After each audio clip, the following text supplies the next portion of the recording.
I'm CTO and COO, so responsible for everything engineering and operations of our company.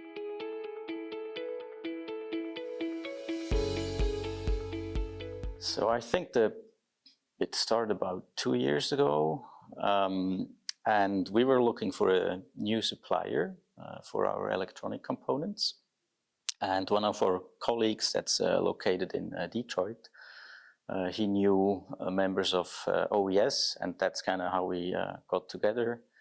And then did a very simple RFQ phase and exchanged some data. And yeah, that's really how it all started.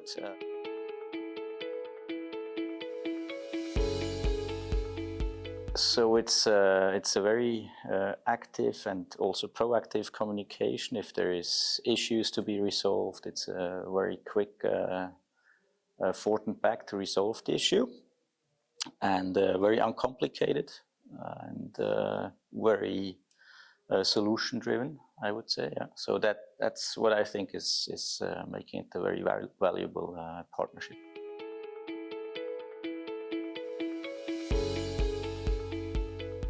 Yeah, for us, it's electronics is very important on our system, and so it's a key element, and therefore OES is a key supplier to us, and so you're making an impact on a daily basis on our product, and yeah, we're very happy with that. Yeah.